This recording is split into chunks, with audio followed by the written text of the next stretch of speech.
ज्ञानज्योती सावित्रीबाई फुले आधार योजना, त्यानंतर वसतिगृह योजना आणि पंडित दीनदयाल उपाध्याय योजना। तर या संदर्भात महत्त्वाची अपडेट आलेली आहे आणि ज्याही विद्यार्थ्यांना प्रोफेशनल एज्युकेशनसाठी फॉर्म भरायचे असेल तर ते विद्यार्थी आता फॉर्म भरू शकतात।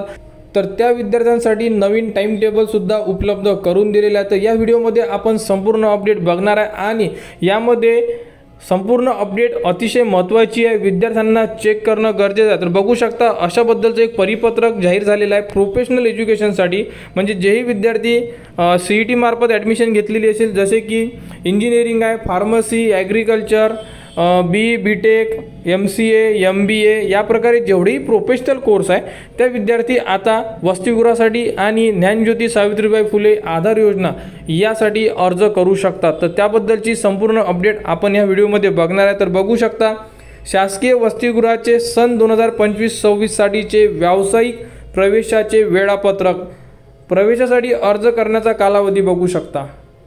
तर बघू शकता 1/9/2025 ते 18/9/2025 या कालावधीमध्ये म्हणजे 18 दिवसाच्या आत आपल्याला फॉर्म फिलअप करायचा आहे।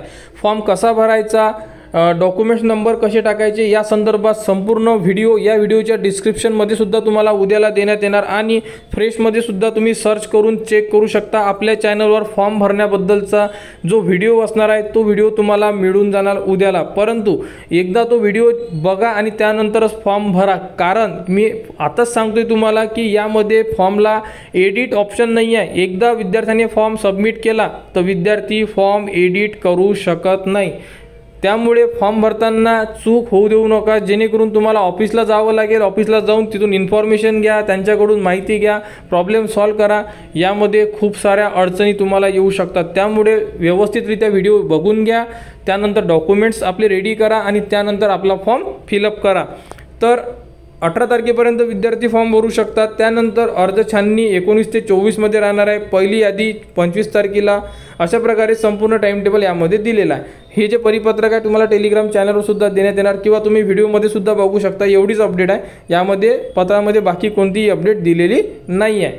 आणि या पेजमध्ये एक इम्पॉर्टंट अपडेट आहे, ती म्हणजे तुम्ही बघू शकता। तर बघा टिप काय दिलेली आहे, शासकीय वसतिगृहासाठी पात्र असलेल्या तथापि गुणवत्तेनुसार व वसतिगृहाच्या क्षमतेअभावी वसतिगृहात प्रवेश न मिळालेल्या विद्यार्थ्यांना पंडित दीनदयाळ स्वयं व ज्ञानज्योती सावित्रीबाई फुले आधार योजनेसाठी विचार करण्यात येणार। म्हणजे ज्याही विद्यार्थ्यांना जर आता ज्ञानज्योती सावित्रीबाई फुले आधार योजना किंवा पंडित दीनदयाल स्वयं योजना यासाठी जर तुम्हाला फॉर्म भरायचा असेल तर त्या अगोदर तुम्हाला करावं लागेल ते म्हणजे वसतिगृहाला अप्लाय।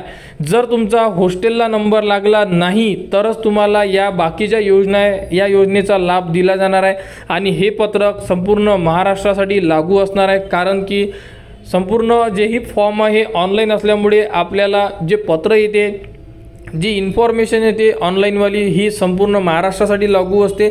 त्यामुळे जर तुम्हाला आता यासाठी फॉर्म भरायचा असेल तर सर्वप्रथम तुम्हाला भरावं लागेल वसतिगृहासाठी फॉर्म। जे विद्यार्थी वसतिगृहासाठी फॉर्म भरेल, जर त्यांचा वसतिगृहाला नंबर लागला नाही तर त्यांचा फॉर्म जो आहे हा ज्ञानज्योती सावित्रीबाई फुले आधार योजनेसाठी हा कन्वर्ट केला जाणार आहे। त्याबद्दलची अपडेट तुम्हाला वेळेवर ऑफिसकडून देण्यात येणार।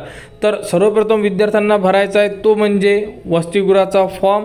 वसतिगृहाला जर नंबर लागला नाही तरच तुम्ही ज्ञानज्योती सावित्रीबाई फुले आधार योजनेसाठी डायरेक्टली कन्वर्ट केल्या जाणार, अशाबद्दलची माहिती या पत्रामध्ये दिलेली आहे।